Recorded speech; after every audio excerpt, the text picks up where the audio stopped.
Welcome to Black Businesses Matter, a podcast about why Black businesses matter and the benefits of collaborating and advocating for Black businesses to drive impact.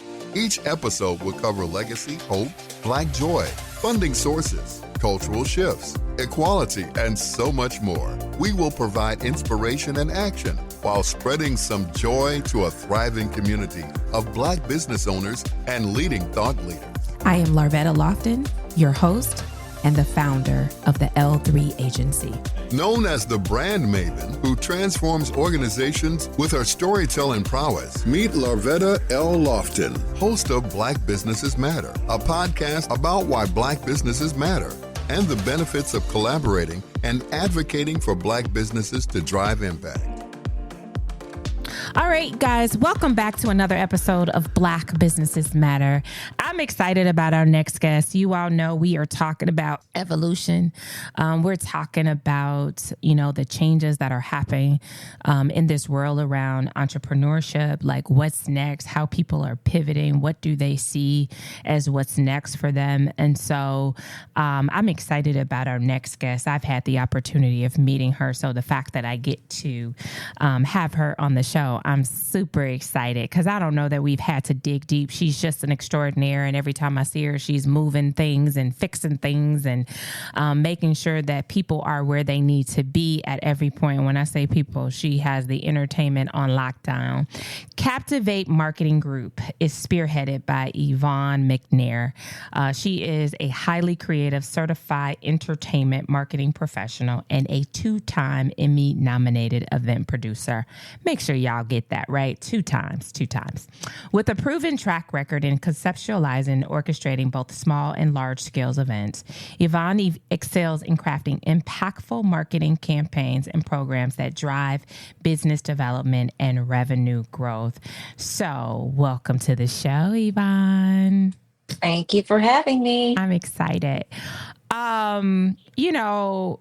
I love when I get to have marketing professionals on because I think we have a world that we get to talk our language and not everybody understands that language. So before we dive into the things that we think is scientific, because I think we do some scientific amazing things, and you certainly have done some amazing things in the entertainment space. Tell me who Yvonne was as a little girl. Oh, wow. That's such an interesting starter question. You know what? I was actually always a creative, and I have three sisters. Wow. And I think for my parents, I kind of scared them because I was always doing something they didn't want me to do and going my own way and rebellious. And, now kids can be creative, but back then it was like, you're going to be a doctor, a lawyer, and so they didn't understand me for a very long time because I was a creative kid. Yeah. And so that's who I was as a little girl. I mean, I was inspired to do what I do because of, having exposure to large scale events as a child, by way of in New Orleans, WWE was like really popular. So it inspired me, at a young age. But yeah, as a little girl, I was always doing my own thing. So what was your favorite subject as a little girl then? Tell me that. It was actually spelling and English. Yes. Not math, right. I love that. Math. I love it because I was a spelling and English girl, so I respect that. And I loved math, but I think I loved math because I wanted to count the money. That's all I wanted to do. Okay. All right. Okay. Well, I'm good with that. But in terms of anything outside of that, I'm like, I have no idea. I'm not a math person. Yeah. I'm not. And, and when you think about that, right, and you think about just kind of how did you get in this world? Because oftentimes what I hear people say is, how do you get into this industry, right? It's an industry in some regards. Is it, a secret society? I don't know. And so I really want folks to understand like that journey from like little girl to like where you are a two-time Emmy winning event producer.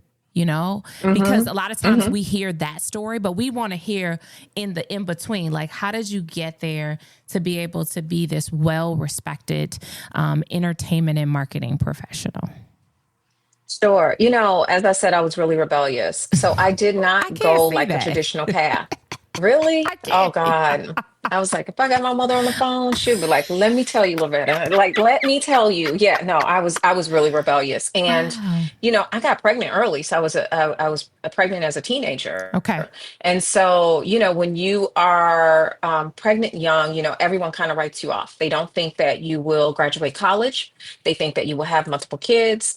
And that was kind of like what people were saying about Mm-hmm. me. And Mm-hmm. so I wanted to prove everyone wrong because that's kind of who I am. Like, if you tell me I can't do something, I'm like, oh, watch this. Mm-hmm. And so, after having my son, who was always kind of around, the entertainment industry and like going on tours with me and doing all these things. But I went back to school. I ended up getting 3 degrees. So I got my associates, my bachelor's, Wow. my master's, and then, just kind of making my way. And, in terms of like my first thing, entree into the entertainment industry was really by way of PR. Like I said, English and, writing was something that, I excelled in. So I started in PR and I started working with hip hop artists, actually. And that's how I started. But I knew right away that that was not going to be my path because Mm-hmm. in PR, it's one thing if you have, an artist that everyone knows, everything is coming Mm-hmm. to you. It's another when you're working with a brand new artist. And so I was working so hard, and sometimes they were like, well, I'm not showing. I'm not coming. I'm not doing the interview. And I was like, I can't do this. I can't do this. Yeah. And so, but I always had a love for music. As a little girl, I didn't watch much TV. I always listened to music.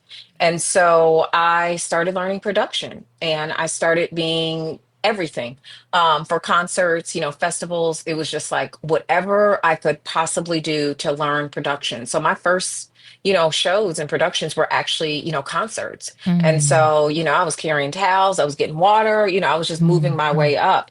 And so that's how I really, started into the entertainment industry and, was producing, music concerts Mm. and working with artists that way.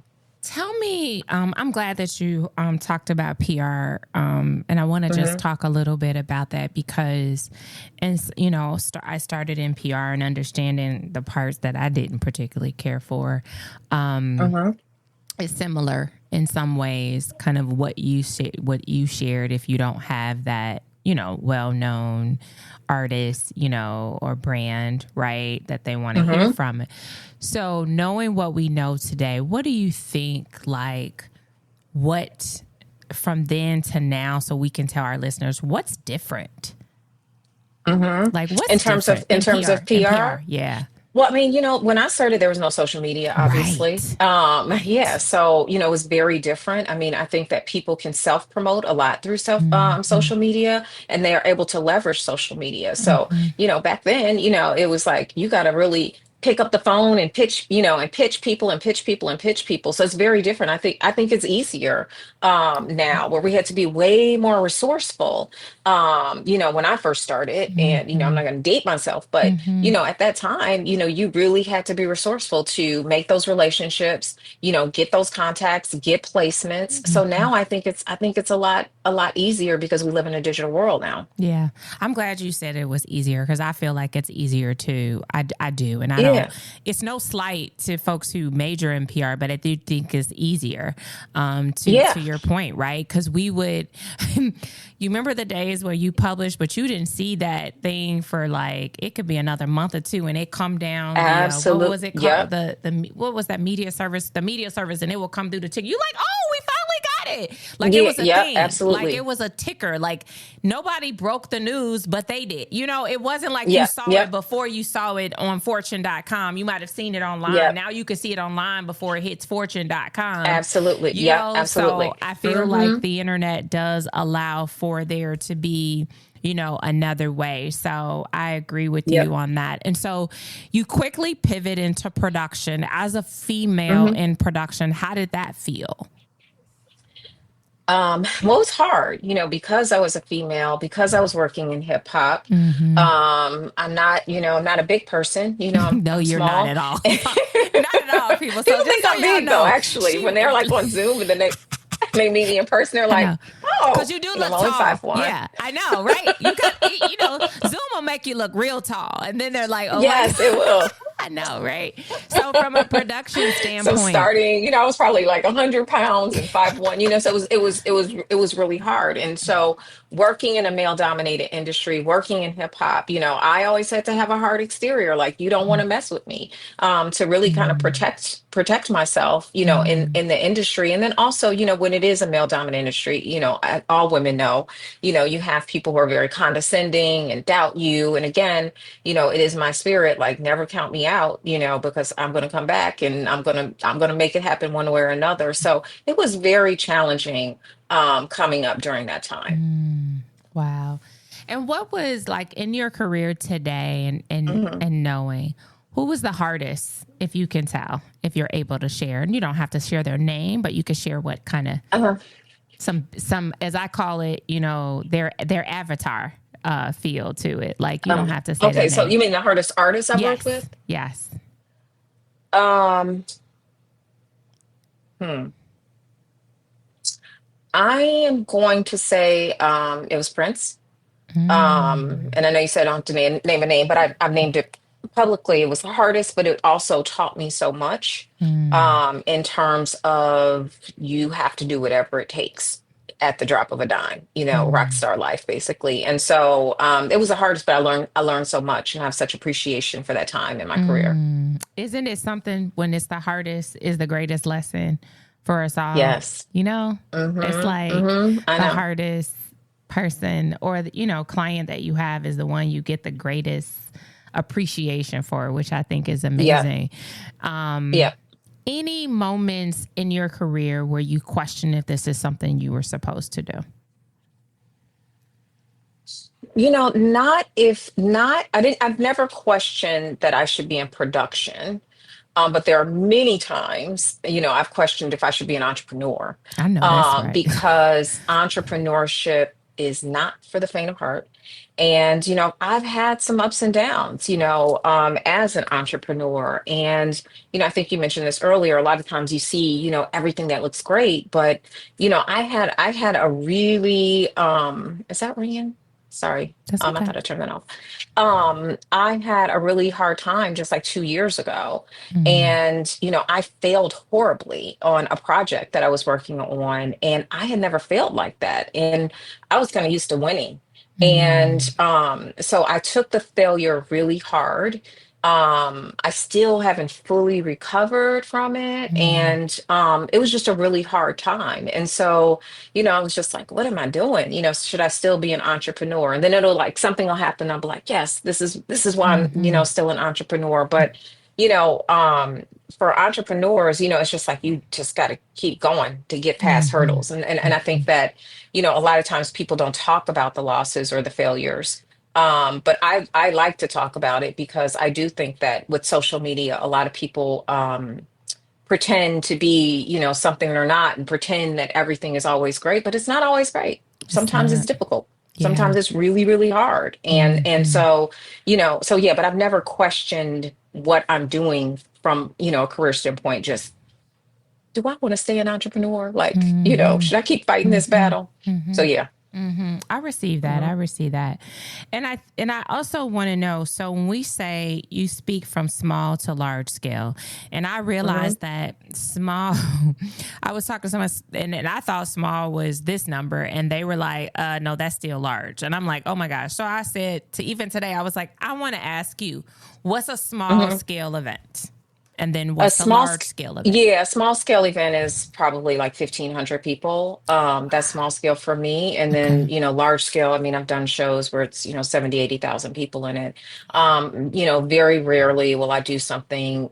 I think the smallest I'll ever do in like for some of my nonprofit is like 500. And I don't do a lot of those. Most of them are, 1,000 plus, which is, Mm, yeah. considered small for me. That's Hmm. good. That's good. And I'm glad I asked that question Hmm. because I think for some people, small is 100 people, right? And the Hmm. fact that you Hmm. just brought that up and bringing it some context around that in this place of events, right? In this place of AI, in this place of digital, What do you see?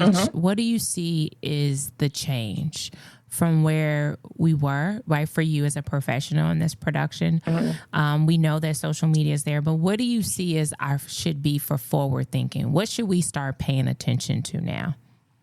I mean, I think that, what I've tried to do, over recent years is really pay attention to technology within your events, Mm-hmm. and how you use it even for, registration, but using it within the event for, how the show is done.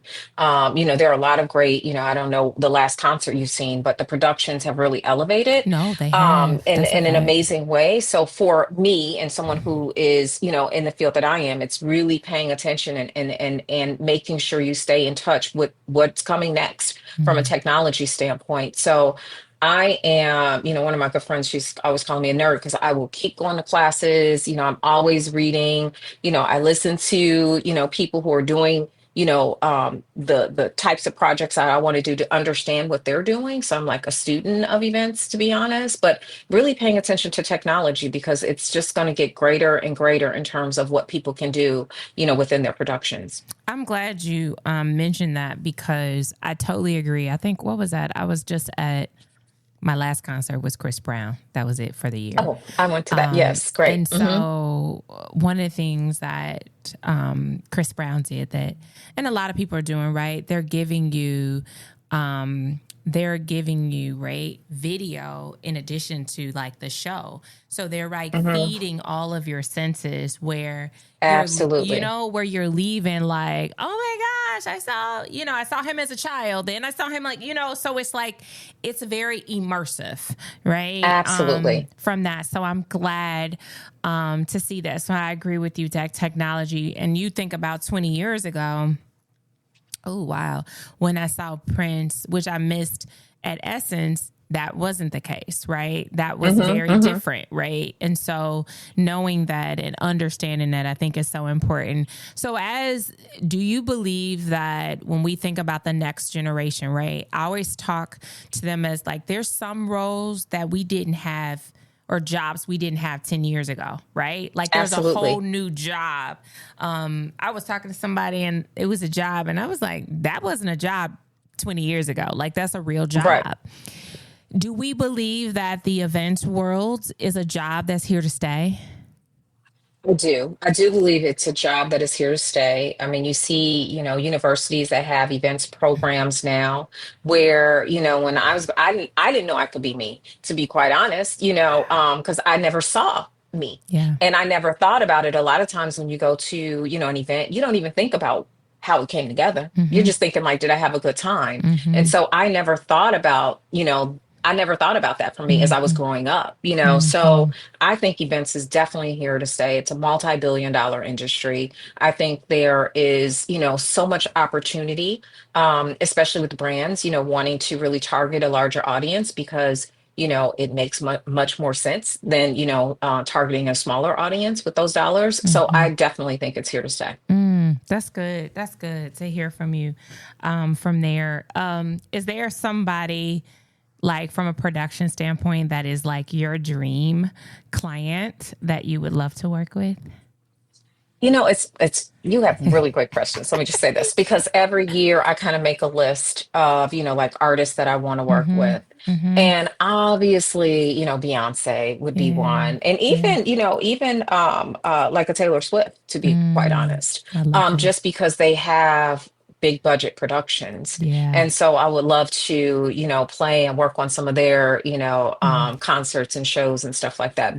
Just, one, I respect them as both as artists, but just because they put so much in thought and care into their productions. I want to just go back to visuals because I will leave a show if they don't have good visuals. Like That's it true. is so important that if I'm spending my money, I mean, a lot of times I get tickets comp, Right. but if I'm spending my money, But it's your I time want to. though, Yvonne. It's your time It's my though. It's your it's my time. time. Yeah, exactly. But I want that immersive experience. I want the visuals to align Mm-hmm. with the music. I want you to have rehearsed. Mm-hmm. I want you to put on a production. Mm-hmm. And sometimes, especially, just no disrespect to some of the younger artists, you can tell that they're not putting anything into their production. You can tell they're not rehearsing. you can tell that there's not that care. So I love, those artists that are still doing it like a Prince. Yeah. I was one other artist I want to say is Bruno Mars, because I was actually working with Bruno Mars 2020. I don't know if you remember, but he was actually announced for Essence, and I had booked Bruno Mars because I used to be a producer there, and I had booked Bruno Mars, and I was so excited about what we were going to do for Mm-hmm. Essence Festival and what we Mm-hmm. were going to do within the city of New Orleans. Like we Mm-hmm. had huge plans, Mm. and he was announced. I had Janet. I had booked Janet. Mm-hmm. Bruno was second, and then New Edition was going to be my third headliner for that weekend, where that Mm-hmm. was going to be their first reunion show. And then obviously the world fell Stop. apart. But I Mm-hmm. talked to Bruno directly, and he said at some point, so I do hope to still work with Bruno Mars. So I want to add Let's him to put that that. list. Yeah, let's put that in the atmosphere. I Yeah. think when we put it out in the airways, we don't know who might receive Yep. that and say, let's Mm-hmm. Mm-hmm. get the certified entertainment marketing professional who is a 2-time Emmy winning producer. And I like to say that because do you find that as women, and this is what I'm about to do, I'm setting you up for something in a good way, Okay. that Okay. Okay. women don't brag about their wins and their victories? Do you find that we, Yes, yeah, I'm terrible at it. I'm yeah, terrible at it. I'm terrible. Like even when my bio's read, I'm like, is that me? I Like know. I'm the worst. Yeah. I really am, because for me too, a lot of times I'm under NDAs. And Yeah. so, and a lot of time, yeah, so I don't talk Mm-hmm. a lot, even if I'm not under an NDA. Yep. I don't talk a lot about people I work with. And I don't want to ever feel like I'm bragging, to be honest. Like I don't want to feel like I'm name dropping. And so I do a terrible job at Mm-hmm. talking about me. Mm-hmm. So when someone else says, and I'm like, oh, I don't sound too shabby, but I never I know. I never do it. I think Yeah. it's hard, and it's interesting when you say that, Yeah. because when I first started in this industry, I started on the sports side, and I worked with at the Hmm. time, Michael Jordan, Hmm. and at the time, right, we signed these NDAs, you know.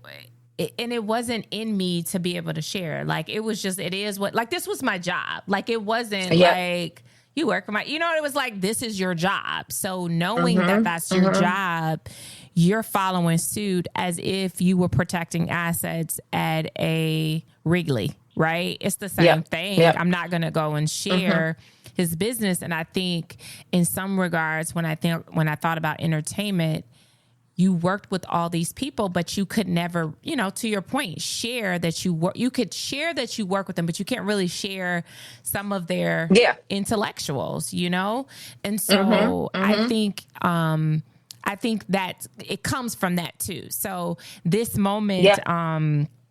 on this podcast, we do what we call, it's the BBM brag moment. It's an opportunity where you can brag. And so this is this moment you Hmm. can talk about whatever. We do that because we found that people were like, when we bring them on the show, we're like, what's going on? And then we hear about it later. We're like, they didn't Hmm. even tell us that part. So this is your brag moment. It could be whatever. It could be personal. It could be professional. It could be whatever. But we giving you permission to brag, and it's okay. It's okay. So whatever you Still want to don't know. share.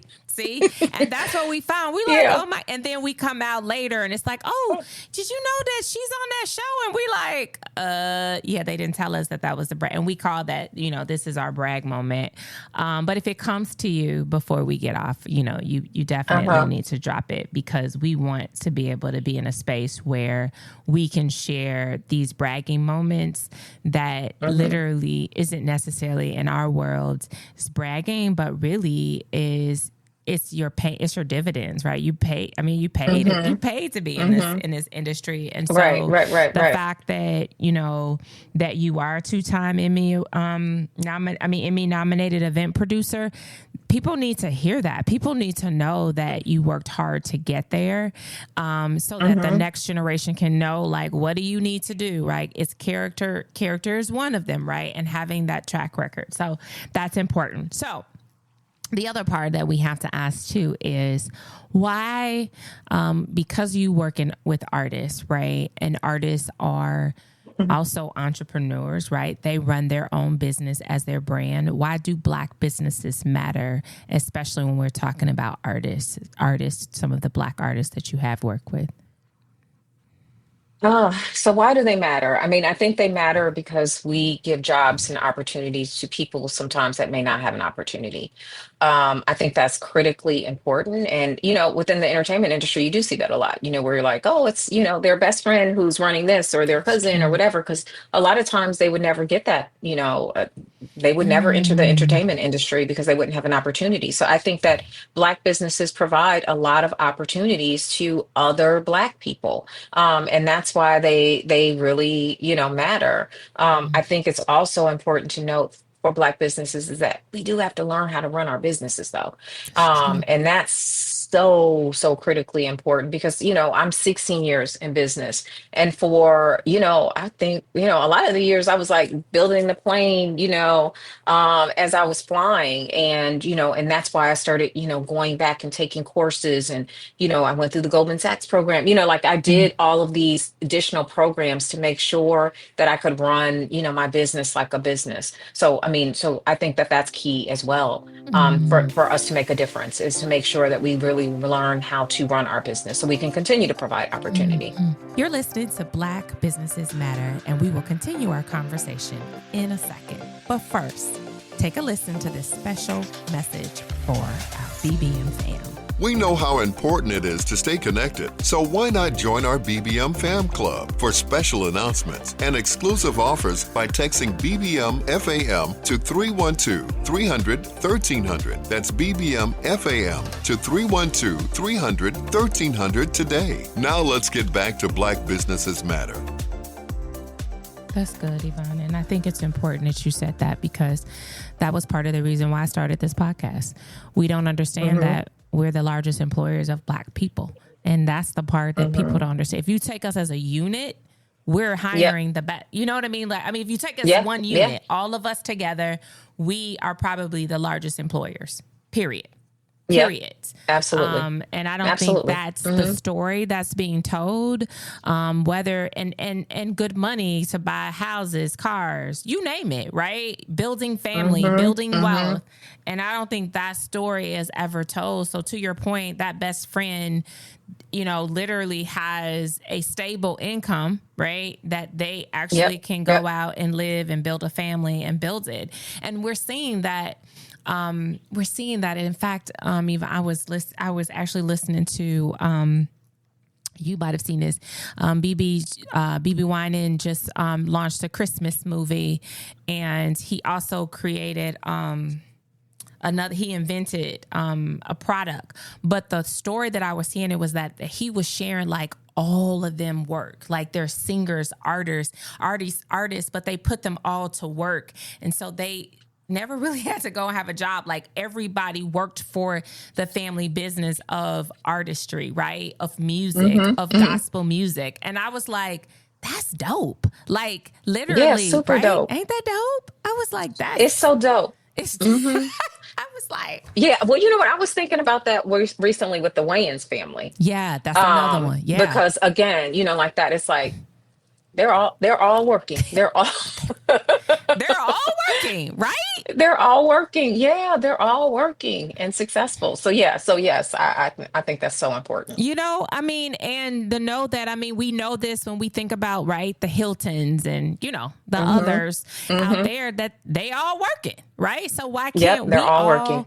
In that same vein, we all are working too, whether it's in that space. And I think family, I was actually reading that, in all numbers, we are, the lowest number, but succession planning and leaving, right? So that this is a family owned business. And so they, in some regards, we were the number one business for funeral homes. I read like we own like the funeral home business, but when the top leaves, they haven't figured out a succession plan. So those funeral homes end up leaving or having to go under.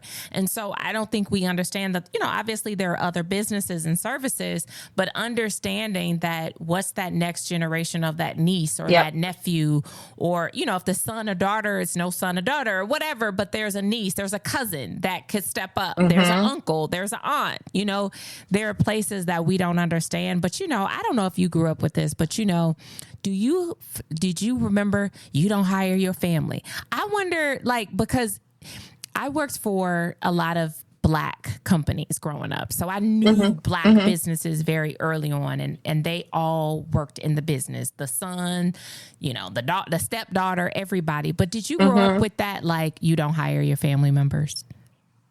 You know what? No, I never. I mean, I never really heard that. It was more you don't Oh, hire your friends than family okay. members. Okay. I always heard that Okay. more so than about family. Okay. Because it's like for me, my mom's always like, look, how can I help you? How can I help you? Mm-hmm. So, Mm-hmm. and trusting, especially when it comes to like, confidential stuff. Like I would definitely, trust my sister if she wanted to, help or something like That's that. But yeah, I good. was always don't hire your friends. That too. And I think Hmm. that that's sometimes, I truly believe that those were things that were placed in our communities to keep us, again, not being able to be elevated. Because when Yeah. I look at other businesses, I'm like, oh, my cousin works there. Oh, that's the sister of the business. And they're winning, and I'm like, Hmm. yeah. Hmm. And we're over here struggling because we didn't want to Yeah. hire, our Yep. cousin, or pookie them, as they would say, right? Hmm. Hmm. But there's some value that pookie them or cousin could actually have for the business. Have you tried it? So I think that that's Hmm. an important element as we evolve. So when we think about, and we've been saying this, just in this season of like what's next for entrepreneurship and ownership? What do you think is just next for us all? Oh God, I don't know now. I know.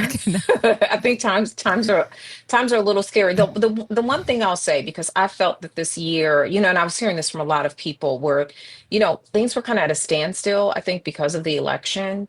And so my hope, although, and I don't want to get political, but I wanted Yeah. it to go in a different direction. I hope that now people will start spending again and, doing what they were doing before the election year, because I do feel that it was a lot slower this year. So I Agreed. hope in terms of, entrepreneurship and growth for, next year and beyond, that there is growth so that, entrepreneurs can stay afloat. Yeah. And that I hope that, that there are additional programs, because they're talking about, a lot of programs being cut and stuff like that. But I do hope that, programs will remain to be able to help small businesses. Yeah. And I find interesting, not to go down a political rabbit hole, but one thing that I know for sure is small business are the engines of our business. So Yeah. I am always reminded, like, you can pretend it, but for a lot of us, right? In some industries, we are major players in entrepreneurship, like we are. Absolutely. Yep. Beauty industry, we still are major players in it. So Mm-hmm. I think we Mm-hmm. have to, I think in this point, to your point of like spending money, but I think it's also really educating what you say, making sure that, we are properly educated on how to run the business. And I think also just uniting us all together to know Mm-hmm. that collaborating more with us, right? And making sure that happens and see that. And I think, in some regards, I think we waited and for some reason didn't get the outcome. So now what, right? So now that just means Mm-hmm. that, to me, it's like, keep doing what you're doing, keep doing it, Yeah. right? You know what I Absolutely. mean? Yep. Like, Mm-hmm. keep doing it because we're waiting on the election to really save us. And I think I think the first thing I said was, they can't save us now. You know what I No, mean? no, no. Mm-hmm. Mm-hmm. Mm-hmm. Yeah, You know, absolutely. Absolutely. Yep. even as much as we wanted that, because we want what we want. But I Mm-hmm. believe that now it's just time for us to really move, because people are deciding to leave jobs at a faster rate to start their own. Like, they're Mm-hmm. seeing it. And I Mm-hmm. think it's only going to improve. I think it's only going to get bigger. I do. I think, Yeah. which is why Yeah. the workforce is demanding people to come back into the office because people are Yeah. like, no, I don't want to do this no Mm-hmm. more, you know? So, Mm-hmm. Mm-hmm. so Yvonne, as Mm-hmm. you build artists and you help to grow with them both socially, both financially, and everywhere with productions, because all of that plays a role, right? They have a good show, Mm-hmm. everybody wins. And so Yep. that's important. I always ask, in service-based businesses, because we are, you know, building brands, and we're literally, I do think in some cases, are their own therapists and helping you build this business, and we're taking on a Yeah. lot. What brings you joy? You know, what brings me joy? It's kind of changed a little bit lately. Mm, But what brings me joy? I mean, I always like to see it all come together. When I am creating an experience, I like to look in the audience and see people having a good time. I like to see that, people have these memories forever because I'm about creating experiences. So that brings me tremendous joy. mm, But, since, as I mentioned, I took a really hard hit, I've also had to just put boundaries, and I had mm. to just kind of change the way I worked, so that didn't ever happen again. So, life has changed for me a little bit in terms of how I work, but still overall, I love to see it all come together and, people remember this experience Mm. forever. And one of the things, I don't do a good job of bragging, but I also don't do a good job of reflecting on some of the stuff that I've done. And it probably would help me brag if I would reflect more on it. So I've made it right. I've made a promise to myself to take the time to reflect on something I've done, because a lot of times it is historic. It's historic for a Black woman. It's, I'm working in a historic venue. I'm working, on something that you're never going to see before. To take the time to, reflect and appreciate that moment, because I always just go right to the next. I'm so glad that you said, I know this is your joyful moment, because I believe that joy Mhm. is a commodity today, that we have Uh-huh. permission to have joy. For many Yep. years as Black people, we hid our joy because we couldn't share the joy that we had. And now Yep. that's, a journey of mine. Like, I'm going to spread the joy and stop Hmm. holding the joy in for what the rainy day, what a rainy day is today. Right. But Hmm. one thing Hmm. that you said that I want people, listeners, to make sure, because you said, I'm now setting boundaries. And we hear that Hmm. word personally. I would Yep. love if you're able to share, as entrepreneurs, what does setting boundaries look like? Because I think generational, we came in a generation that it was go, go, go, go, go, go, go, go, right? Hustle, hustle, hustle, hustle, make Hmm. that dollar. I Hmm. do think things have shifted. I think for the good. That's just my Hmm. thoughts, right? But sharing, what does that setting boundaries look like as an entrepreneur for you? Sure. So because of the industry I work in, people can call me all night long, because they're in the studio, or, they're finishing a show, and people would always say to me, like, always, when do you sleep? When do you find time to sleep? Then when I would sleep, people were like, well, what are you doing? I'm like, well, now I'm sleeping. It was Mm, always like people wanted me to just be on demand, on call all the time. mm-hmm. And so now it's like, if I'm tired, I'm tired. If I don't feel like getting online today, I'm not, it's gonna have to wait until tomorrow. Because what I found is that, we do live in a world where people will take, and, use you up. And then you'll look up and they've run off to do something different, and you're sitting there just tired. Yeah. So now, I make time for those moments where I need a break, where I need to pull away from the computer, where I need to sleep in, where I need to not answer the phone, in the middle of the night. I've set those types of boundaries, Good for you. which is something I had never done in my career, ever. Mm-hmm. It was like, people always say, like, you're gonna die with your phone in your hand, because I was Yep. always like, okay, okay, Yep. hello, and Yep. texting and stuff like that. And so I just try to just take the time for me, Yeah. to make sure I am good, because I'm like, if no one else is gonna do it, I need to make sure I am doing it. And Yeah. so, I've set those boundaries, and so appreciate and don't understand why I didn't do it before. I know, right? I feel the same way. Like we Yeah. had a client, I think, called me once on a Saturday, and I was like, listen, as much as I love you, girl, you got to call me on Monday. I can't, Yeah. I need a minute. I gotta Yep. recharge. But to your point, at one point you can call me 7 days, all day, every day, and then you realize when you hit that brick wall, when God has to sit you down, it really sets you back a little bit Absolutely. in a good way, Absolutely. in such a good way. Absolutely. Yeah. Yeah. And I just want to end on that and learning to say no. Learning to say no.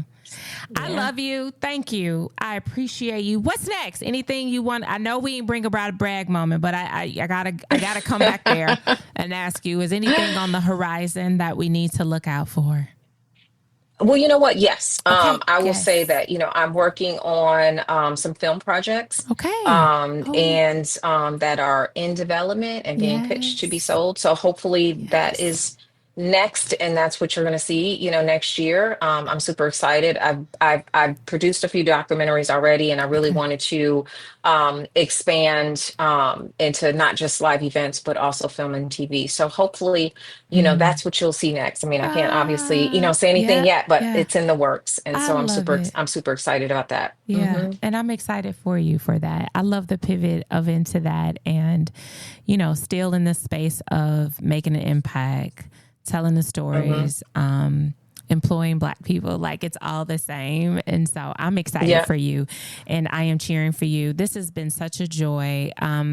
Listeners, I've, had the pleasure of being with Yvonne years ago, but we haven't had this really good deep dive. And this has just been so joyful for me to learn more about who you are. And that's what I want to make sure, guys, is that more stories are being told, not the little, and nothing against the reels. We love the reels, but the reels is only giving you a short snapshot into what really went on. And so, or the people that are behind it. Right. And so this opportunity for us to be able to have a space where we can tell these stories. So thank you, Yvonne. This was amazing. No, thank you. Thank you. Thank you. This was great. You had amazing questions. Thank you. Oh, thank you. Thank you. You all, I love you all. Keep rocking with us this season. We are talking to some amazing business owners who are they're really putting us down with things that they see as next that we need to pay attention to. And making sure that we are evolving and that we are looking at ways to be better, ways to grow our business and be elevated. So definitely take this information, and I will tell you all, and please share this episode with a friend that may have similar paths that Yvonne has gone through, and share it with them so that they have a true story with someone that they can identify, because that's what we care. And you guys know, Black businesses matter. So we'll see you next week. Thank you. Thank you, Yvonne. You were amazing. The Black Businesses Matter podcast is produced by the L3 Agency, a culturally sensitive influencer, marketing, and communications firm in Chicago, where relationships are our currency, passion is our profit maker, and people are our bottom line. Follow us on Instagram at Black Businesses Matter.